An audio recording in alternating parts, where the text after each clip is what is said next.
A thread by Rebecca Mogo-Joan. My notes from the hearing, Pennsylvania hearing, for anyone who doesn't want to watch the whole thing. They had witnesses for each type of fraud that was experienced, each with 50 more willing to corroborate similar experiences, and an additional 50 who were not willing because they're afraid.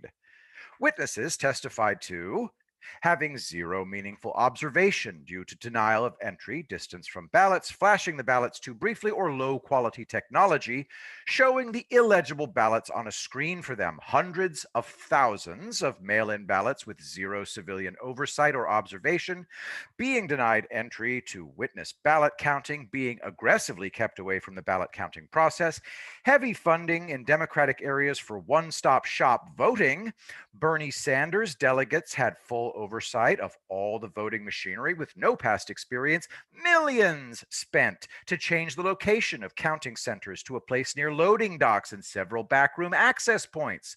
A large amount of quote unquote spoiled ballots were duplicated with a partner using pink highlighter. And when it was discovered the pink highlighter couldn't be read by the scanner, the fix was to give stacks of hundreds of ballots to a single person to be recreated on a blank.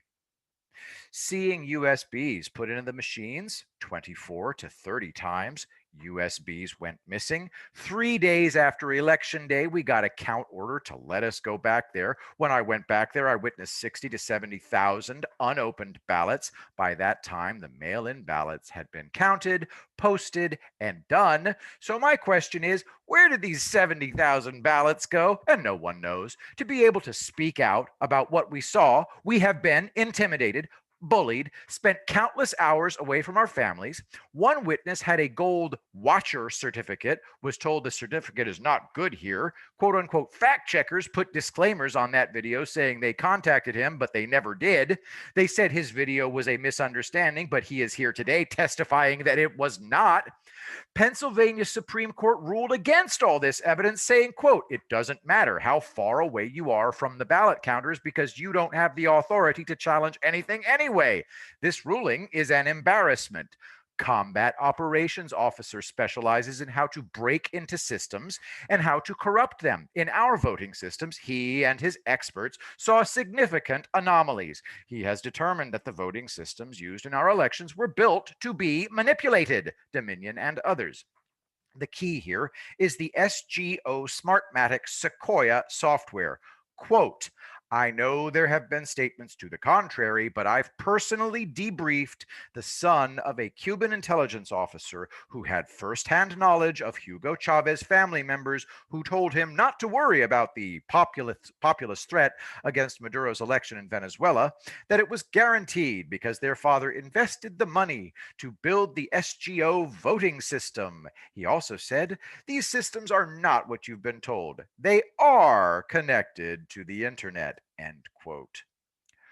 No transparency as to how the voter info is processed, how or where it's stored. Machine operators have discretion for write in, blank ballots, and error ballots in large numbers. The machines are easily hacked. Malware is present that captures login and password at every level.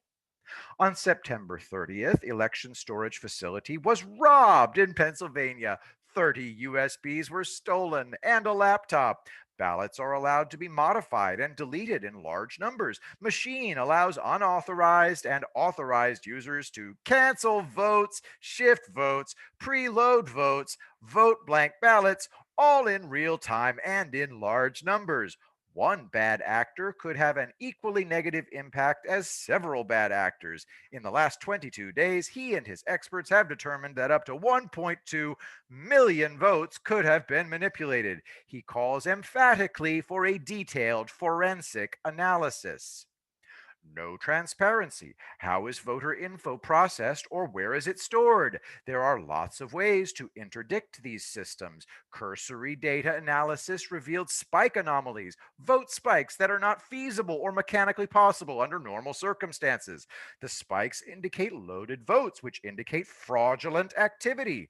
The spikes in Pennsylvania amounted to 570,000 votes for Biden and 3,200 for Trump. Crowd gasps and laughs. In Pennsylvania, 1.8 million ballots went out, 2.5 million ballots were returned. How do we account for these 700,000 additional mail in ballots? No watchers were permitted to inspect or even see the outside of the ballot. Blockchain process can protect the vote from fraud. Senator Doug Mastriano closing out the hearing by saying, quote, "The truth is out there. Media, you should have found these witnesses. You need to do your job. Now you see them out here. Do your job. You're essential to this republic. And without you doing your job, instead of being partisan hacks, which the public can't stand. So now you've got information. You've got some witnesses with courage. There are a lot of hard facts out there. And guess what? As history and change in 1863 in Gettysburg back then, so on this day, history's changing for our country and state back at Gettysburg once again." I will be the greatest president that God ever created.